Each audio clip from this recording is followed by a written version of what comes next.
halfourdeen.com. Do you want to know what makes love grow? What makes love grow? It's half of your deen, said the Prophet, peace be on him. Half of your deen. It's part of Islam, increasing your iman. Half of our deen.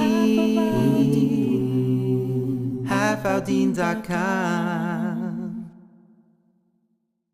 Ever since I made these videos on YouTube, I started getting these invites to all these different events. The most interesting stories are not necessarily the ones I'm speaking about on stage, but what happens after I leave the stage. One of my favorite encounters is when I have couples walk up to me after the event's over and say, guess what, brother? Me and my wife met on your website, halfourdeen.com, and we're happily married, and we just want to say Jazakallah khair. That's priceless, and it feels more rewarding than any amount of laughter that I got on stage, because bringing two couples together is an amazing experience. Then there's those kids and parents that walk up to me that are fans of the kid series I do, Hooray for Baba Ali, and they're like, hey, do you know who that is? Do you know who that is? That's Baba Ali. And then their kids like, who that? And then the parents like, that's Baba Ali, the one you've been watching on YouTube over and over and over again, the one who tells you to put on your shoes and brush your teeth. You don't remember him? You watch him every single day. And then the kid's like, I don't know who that. Oh, he's the one in the computer. What is he doing outside the computer? And the parents like, I don't know, but stand next to him, we'll take a picture. And then once in a while, I meet some interesting characters, usually from the old school. And then for whatever reason, they give me their business card, even though we're not doing any type of business. Assalamu alaikum, brother. I just finished listening to your talk, and I wanted to work with you. Here's my card. Oh, thanks for your kind words. I see you're a cardiologist. How did you want us to work together? Oh, you see, Islam is not here. It is not here. You get it here. In fact, it is here, right here, in the heart. Oh, okay. Because I always thought Islam was here. Are you a doctor, brother? No. So what are you touching? Have another card? Oh, it's okay. I already got a card. I know, but obviously you need another card. So is there anything I can help you with? Actually, yes. My son, he watches your videos and he likes them. So I thought it would be good for you to talk to him. You see, my son, when he was very small, he used to listen to me, and I used to teach him culture, and he listened.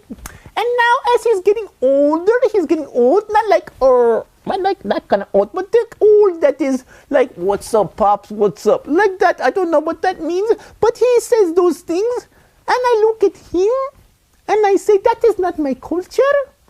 I need this boy to listen to me and follow my culture, not his culture. Okay. When I tell him about the love for my culture, it is not here. I don't know where his love for culture is. I'm starting to think it's not even there. With all due respect, it's your culture, and your son may view it in a very different way than the way you view it. Have you ever thought about talking to him through the Islamic angle regarding listening to your parents? It doesn't matter what Islam says. It matters culture. I have cards. I have many cards. Well, that seems to be your problem, because why should he care what your culture says? Kids today who are finding Islam are caring more about what Islam says. Look, I took him to the masjid. I told the people at the masjid, I said, here's my son. I want you to teach him about my culture. And they looked at me like, and then I said, why are you looking at me like this? And they said, we don't teach culture. We teach Islam. And I said, what? And what happened? The masjid, they didn't care about my culture. So I told them, and I felt in my heart I must do something. So what did you do? I gave them my card. I gave all of them my card. And the next day I come back. Do you know what happened? The cards were in the trash. What's wrong with the people? They don't care about my card. They don't care about my culture. I often go to the masjid and I see the same thing over and over again. I find cultural parents who have problems with their kids. Sometimes the conflict is a result of their kids growing up in this country and therefore they have a completely different culture than their parents. And then sometimes the conflict is because their parents are cultural and the kids are religious, and this is quite too common. Either way, the parents hold on to their culture with their dear life, hoping that someday my child will become cultural like me because they'll remember back home. What they fail to realize is their kids can care less about back home because they are not back home, and they're not planning to go back home because this is home.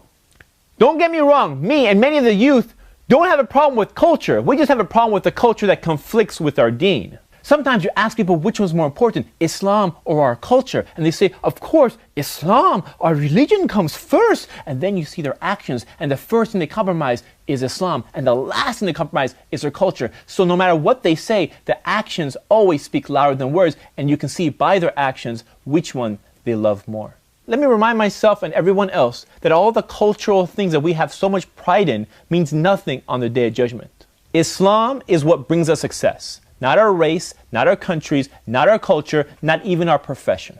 What about my card? Not even your card.